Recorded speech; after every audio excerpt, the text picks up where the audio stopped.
muita gente feliz. Os cofres da emissora carioca ficaram abarrotados com dinheiro dessa loteria.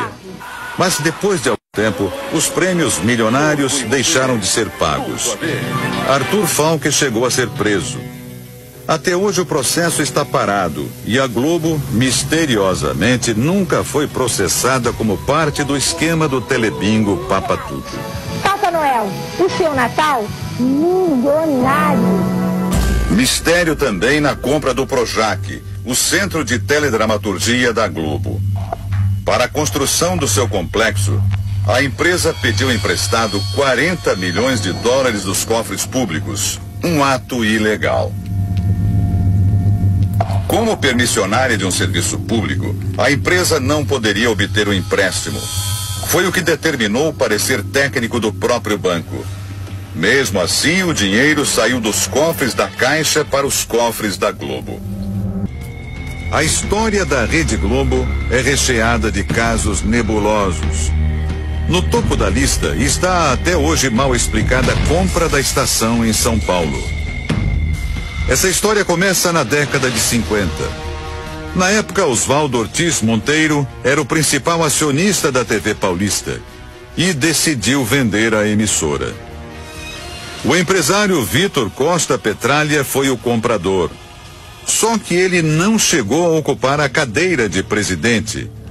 Vitor morreu antes da transferência ser realizada, ou seja, no papel tudo ficou como estava. A família de Oswaldo Ortiz Monteiro permanecia como proprietária da TV Paulista. Isso no papel, porque na prática não foi o que aconteceu.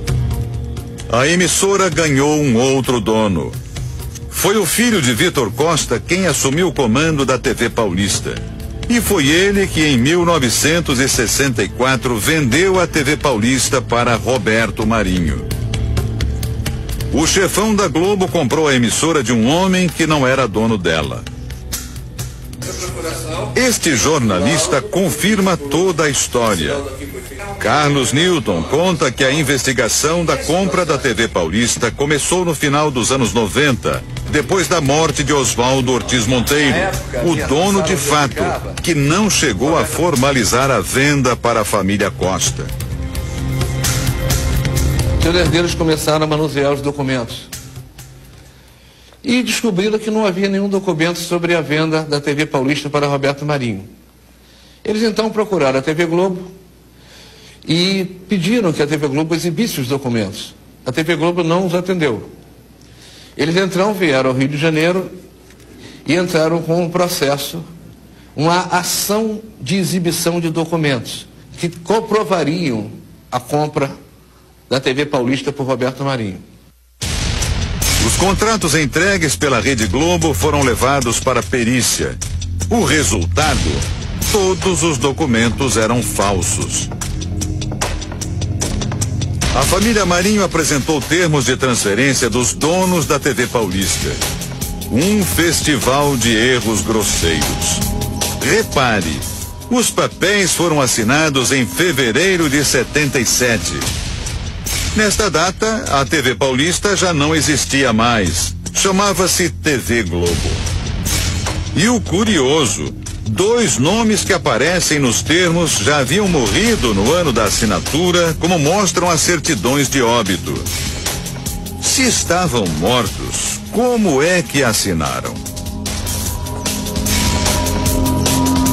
Para justificar a transferência, os contratos foram assinados por Luiz Eduardo Borghetti. Borghetti era funcionário da Rede Globo e, pelo documento, ele teria recebido dos proprietários da TV Paulista o comando das ações. Tudo isso realizado por meio de procurações fraudulentas. Vamos às provas. Primeira fraude. O uso do SIC, que hoje chamamos de CPF. Os documentos foram assinados entre os anos de 53 e 64.